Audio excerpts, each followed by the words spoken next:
मांगा के स्टार्टिंग में हम देखते हैं कि नगाए और कायतो अभी भी बाइक से भाग रहे होते हैं और अब सुबह होने वाली है, जिसे देख के कायतो कहता है कि अगर हम माउंटेन्स तक पहुंच जाते हैं तो वहां पे बने हाइड आउट के अंदर हम छुप सकते हैं। माउंटेन्स में बने हाइड आउट के बारे में कायतो को कैसे पता? तो कायतो एक बाइकर है और वो अपनी बाइक से काफी ज्यादा घूमता रहता है माउंटेन्स के अंदर, जिसकी वजह से उसे ऐसी जगहों के बारे में पता है। ये सुनकर नगाए कहता है कि एक बार हम हाइड आउट में पहुंच गए, उसके बाद क्या? अब तो पूरी कंट्री के लोगों को पता चल गया है कि मैं एक डेमी ह्यूमन हूँ और वो लोग जो मेरा पीछा कर रहे थे वो मुझे पकड़ने की कोशिश हर जगह करेंगे। तभी हम देखते हैं कि वहां पर एक बाइकर आ जाता है और ये बाइकर उन दोनों का पीछा करने लग जाता है, जिसे देखकर कायतो अपनी बाइक की स्पीड काफी बढ़ा देता है और उस बाइकर को पता चल जाता है कि नगाई की मदद करने वाला इंसान भी एक बच्चा ही है, जिसे देखकर वो मन ही मन खुश होने लग जाता है। वो कहता है कि मैं इन दोनों को आसानी से पकड़ सकता हूँ, लेकिन उसके बाद क्या? मुझे तो केवल वो डेमी ह्यूमन चाहिए, ना कि वो इंसानी बच्चा। अब सीन चेंज होता है और हम देखते हैं टोसाकी को, जो कि नगाई की मोम से पूछताछ कर रहा होता है और नगाई की मोम काफी ज्यादा अफसोस जता रही होती है कि उसका बेटा एक डेमी ह्यूमन निकला, जिसके बाद से टोसाकी नगाई की मोम को सांत्वना देकर वहां से चला जाता है और हम देखते हैं कि दरवाजे पे इजुमी खड़ी होती है। टोसाकी इजुमी से कहता है कि कोई भी काम की इंफॉर्मेशन नहीं मिली। इसके बाद से टोसाकी इजुमी से नगाई के स्टेटस के बारे में पूछता है। इसके बाद से इजुमी टोसाकी को बताती है कि हमें एक औरत मिली है जिसने माउंटेन्स के अंदर डेमी ह्यूमन की आवाज सुनी है और नगाई और कायतो ने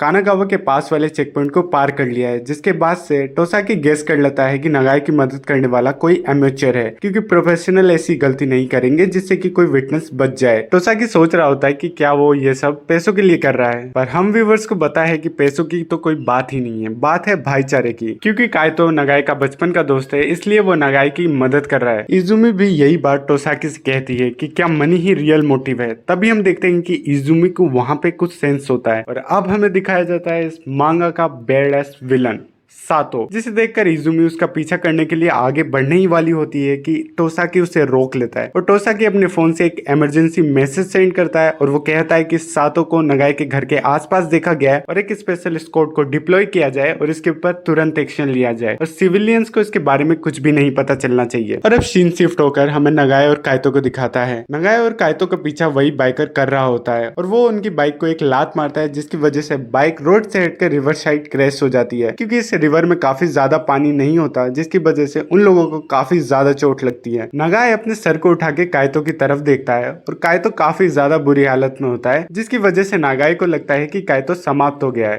और ये देखकर उस बाइकर को भी लगता है कि नगाई सच में निपट चुका है, जिसके बाद से वो बाइकर कहता है कि इसमें उसी की गलती है, अगर वो तुम्हारी मदद ना करता तो शायद उसके साथ ये आज ना होता। और ये सुनकर नगाई को भी लगता है कि कायतो की ये हालत उसी की मदद करने की वजह से हुई है, अगर कायतो उसकी मदद ना करता तो उसकी ये हालत ना होती। इसके बाद से वो बाइकर नगाई को धमकाते हुए उसे उसके साथ चलने के लिए कहता है। हम देखते हैं कि नगाई उठ नहीं पा रहा होता क्योंकि एक्सीडेंट के कारण नगाई का पेट टूट चुका है। ये देखकर वो बाइकर काफी ज्यादा चिढ़ जाता है और वो उस बंदे की तरफ देखकर काफी ज्यादा गुस्सा करने लग जाता है। वो सोचता है कि अगर ये बंदा हमारा पीछा ना कर रहा होता तो शायद हमारा एक्सीडेंट कभी होता ही नहीं। हम देख पाते हैं कि नगाई को काफी ज्यादा गुस्सा आ रहा होता है, जिसके कारण से उसकी डेमी ह्यूमन पावर ओवरलोड होने ही वाली होती है और अगर एक बार डेमी ह्यूमन पावर ओवरलोड हो गई तो हमें पता है कि क्या होगा। हम शिनाया के केस में ये पहले ही देख चुके हैं, पर हम देखते हैं कि इससे पहले नगाई की पावर ओवरलोड होकर कुछ कर पाती, वहां पर कायतो आकर उस बाइकर के ऊपर हमला कर देता है और उसे बेहोश कर देता है। जी हाँ गाइस,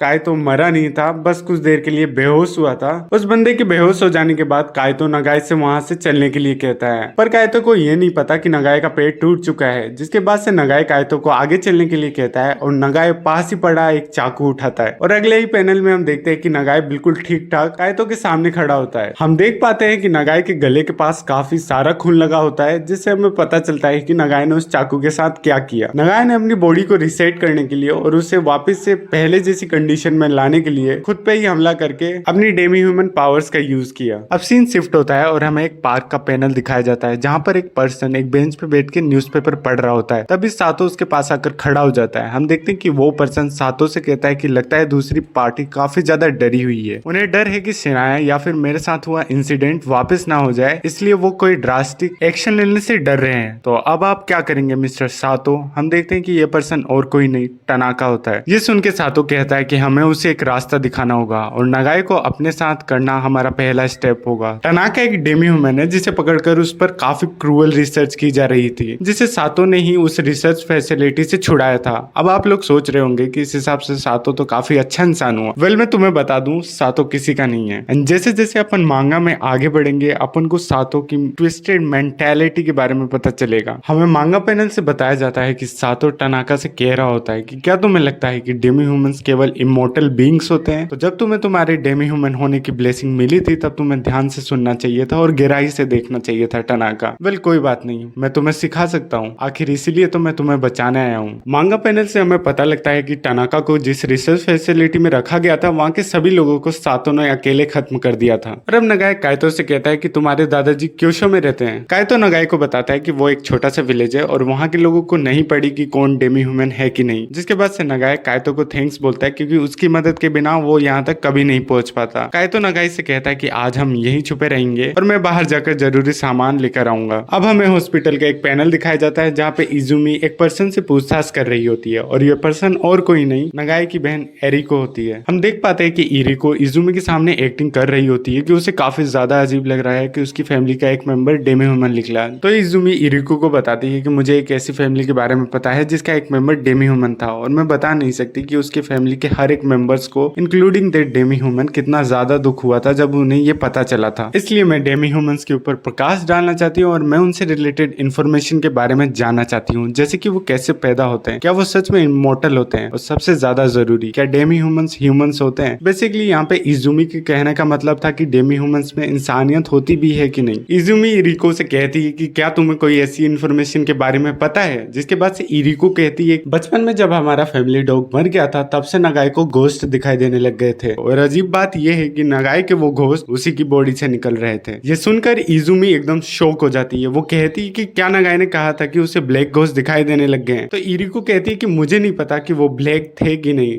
ये सुनकर इजुमी एकदम एम्बेरेस्ड फील करने लग जाती है और वो मन ही मन सोचने लग जाती है अगर मिस्टर टोसाकी को ये पता चल गया तो वो मेरे पे काफी ज्यादा गुस्सा करेंगे। यहाँ से हमें समझ में आता है कि इजुमी का भी कोई सीक्रेट है, जिसके बाद से इरिको मन ही मन में अपने भाई के साथ बिताए हुए पलों को याद करने लग जाती है जब वो बचपन में एक साथ खेला करते थे, नगाए, उसकी बहन और कायतो। तभी इरिको अचानक से अपने ख्यालों से बाहर आती है और वो इजुमी से कहती है कि मैं श्योर नहीं हूँ पर मुझे लगता है कि नगाए की मदद करने वाला हेल्पर। तभी हम देखते हैं कि इजुमी को कुछ होता है और वो अचानक से हवा में उड़ जाती है और उसके चेस्ट से एक क्लो आर पार हो जाता है और यहाँ पे हमें एक ब्लैक घोस्ट दिखाई देता है। ये नगाए वाला ब्लैक घोस्ट नहीं होता और अब से सीरीज के अंदर आगे हम इसे ब्लैक घोस्ट ना कह आईबीएम कहेंगे। इसके बाद से ये आईबीएम वहां खड़े पुलिस वालों को भी मार देता है। इरिको ये सब देखकर इतना ज्यादा डर जाती है कि वो बेहोश हो जाती है और टनाका का आईबीएम इरिको के पास जाता है। अब हमें यहाँ पे सातो का गेम समझ में आता है। सातो इरिको को किडनैप करना चाह रहा था ताकि नगाए उसकी हर एक बात माने और इसीलिए उसने टनाका को हॉस्पिटल से इरिको को किडनैप करने के लिए भेजा था। बट अचानक से इजुमी उठ खड़ी होती है और वो टनाका के आईबीएम की तरफ देख के कहती है कि दूर रहो उससे। अब मैं गाइस आप सभी को एक इन्फॉर्मेशन दे दूं कि आईबीएम को ह्यूमन नहीं देख सकते, आईबीएम को केवल डेमी ह्यूमंस देख सकते हैं। तो हाँ, हमें पता चलता है कि इजुमी भी एक डेमी ह्यूमन है और इजुमी की सारी चोटें हील होने लग जाती हैं। अब सीन शिफ्ट होता है और हमें दिखाया जाता है हाइड आउट जहाँ पे नगाई छुपा हुआ है। नगाई यहाँ पे क्यूशो सेटलमेंट के बारे में सोच रहा होता है कि वहाँ के लोगों को नहीं पड़ी कि कौन डेमी ह्यूमन है कि नहीं, पर ह्यूमन का नेचर देख के उसे इतना तो पता चल गया था कि ह्यूमंस पे भरोसा नहीं किया जा सकता और वही यही सोच रहा होता है कि क्या वहाँ के लोग सेफ होंगे। बट उसके दिमाग में ख्याल आता है कि ह्यूमन से डील करने का एक अपसाइड है, वो लोग वापस से रिवाइव नहीं होते और वो मन ही मन सोच रहा होता है कि मैं सच में एक डेमी ह्यूमन हूँ क्योंकि अब मुझे ये चीज दिखाई देने लग गई है। और वहीं पे हमें दिखाया जाता है नगाए का आईबीएम। अब नेक्स्ट पैनल में हमें टनाका एंड सातो की कन्वर्सेशन दिखाई जाती है और ये सारी कन्वर्सेशन इनकी प्लानिंग से पहले की है, जहाँ पर सातो टनाका से पूछता है कि क्या तुमने कभी चाइल्डहुड में वीडियो गेम्स खेले? तो इसका आंसर देते हुए टनाका कहता है कि उसने अपने बचपन में आइस क्लाइंबर और मारियो जैसे वीडियो गेम खेले हैं। इसके बाद से सातो टनाका को समझाते हुए कहता है कि अगर तुम्हारे पास किसी वीडियो गेम के अंदर 100 लाइफ्स हो तो तुम 100 बार जिंदा हो सकते हो, बट हर गेम में चीट करने के अपने तरीके होते हैं। क्या हो अगर तुम एक बार में 2 लाइफ्स को यूज कर सको तो तुम्हारी एक्स्ट्रा लाइफ का क्या होगा? इस कन्वर्सेशन से हमें पता चलता है कि टनाका को आईबीएम यूज करना सातो ने ही सिखाया है। अब सीन प्रेजेंट का आता है जहाँ पर टनाका इजुमी से कहता है कि एक बार तुम आईबीएम को यूज करना सीख जाओ तो इसे बाहर लाना काफी आसान हो जाता है। चलो मैं तुम्हें एक राज की बात बताता हूँ। डेमी ह्यूमंस अपनी बॉडी को एक कोर के अराउंड रीजनरेट करते हैं। और अगर कोई बॉडी पार्ट कोर से बहुत ज्यादा दूर होता है तो वो रीजनरेट नहीं होता, बल्कि उसकी जगह नया बॉडी पार्ट क्रिएट हो जाता है। बट क्या हो अगर वो बॉडी पार्ट तुम्हारा सर हो? तो गाइज ये लाइन सुनने में काफी ज्यादा नॉर्मल लग रही होगी, बट जब मैंने मांगा के अंदर ये पैनल पढ़ा था भाई मुझे चिल्स आ गए थे। सो बेसिकली टनाका का यहाँ पे कहने का मतलब है कि अगर कोई बॉडी पार्ट कोर से बहुत ज्यादा दूर होता है तो वो रीजनरेट होने के बजाय नया क्रिएट होता है। और अगर वो बॉडी पार्ट हमारा सर हुआ तो हमारी डेमी ह्यूमन बॉडी एक नया सर क्रिएट करेगी, बट हमारी मेमोरीज तो हमारे पुराने सर में रह जाएगी ना, जिसकी वजह से हम दोस्त और दुश्मन के बीच फर्क ही नहीं कर पाएंगे। हम बस एक जगह पुतले की तरह खड़े रह जाएंगे। और इतना कि अगर टनाका इजुमी के ऊपर अटैक कर देता है, बट इजुमी भी यहाँ पे अपने आईबीएम को बाहर निकाल लेती है। एंड इजुमी ने अपने आईबीएम का कम से कम नाम तो रख रखा है, इसलिए हम इजुमी के आईबीएम को ब्लैक ही बुलाएंगे। अब आगे फाइट में बढ़ने से पहले मैं तुम्हें बता दूं कि आईबीएम पे बुलेट्स का ज्यादा असर नहीं होता। तो आईबीएम को हराने का सबसे आसान तरीका है दूसरा आईबीएम यूज करना, बिकॉज जब दो आईबीएम एक दूसरे से फाइट करते हैं तो वो धीरे धीरे एक दूसरे को कैंसिल आउट करने लग जाते हैं। बट आईबीएम से एक दूसरे को कैंसिल आउट कर रहे हैं फाइट के दौरान, तो दो आईबीएम्स में जीतेगा कौन? वेल वो आईबीएम जीत जाएगा जो दूसरे आईबीएम का हेड डिस्ट्रॉय कर देगा, क्योंकि एक डेमी ह्यूमन और आईबीएम हेड की मदद से लिंक होते हैं। अब आते हैं हम फाइट के ऊपर। इजुमी सोच रही होती है कि वो टनाका के आईबीएम से कैसे डील करे, पर उतने में ही टनाका का आईबीएम इजुमी के आईबीएम का सर उसकी धड़ से अलग कर देता है। बट हम देखते हैं कि इजुमी का आईबीएम अपने सर को वापस से अपनी बॉडी से रीअटैच कर लेता है। और ये देखकर टनाका इतना ज्यादा शॉक हो जाता है कि उसके शो का फायदा उठा के इजुमी का आईबीएम उसके सर पे एक वार करता है, जिससे कि उसके सर का एक हिस्सा डिस्ट्रॉय हो जाता है। और हम देखते हैं कि टनाका के साथ उसका कनेक्शन काफी ज्यादा कमजोर हो जाता है, इतना कमजोर कि टनाका को लेफ्ट साइड का कुछ भी नहीं दिखाई दे रहा होता। अब हम देख पाते हैं कि ब्लेकी का वो हाथ जिससे उसने टनाका के आईबीएम के हेड पे पंच किया था वो भी डिसइंटीग्रेट होने लग जाता है, बिकॉज मैंने तुम्हें पहले ही बताया था कि आईबीएम एक दूसरे को कैंसिल आउट कर देते हैं। बट टनाका यहाँ पे काफी ज्यादा कंफ्यूजन में होता है और इसी कंफ्यूजन का फायदा उठा के ब्लेकी एक और पंच मारता है। और इस बार वो पंच इतना खतरनाक था कि उसने टनाका के आईबीएम के हेड को पूरी तरीके से डिस्ट्रॉय कर दिया, जिससे कि टनाका का कंट्रोल उसके आईबीएम से टूट जाता है। इसके बाद से इजुमी डिसाइड करती है कि वो स्पेशल स्क्वाड को वहां पर बुलाएगी ताकि वो लोग फाइट के सारे सबूतों को मिटा दें। जिसके बाद से वो राहत की सांस लेती है और सोचती है कि फाइनली मैंने उस गर्ल को प्रोटेक्ट कर लिया। बट अगले ही पैनल में हम देखते हैं कि इरिको वहां से गायब होती है। सातो ने वहां से इरिको को किडनैप कर लिया था और सातो की पावर्स का अंदाजा तुम इसी बात से लगा सकते हो कि इजुमी को पता तक नहीं चला था कि वहां पे एक और आईबीएम था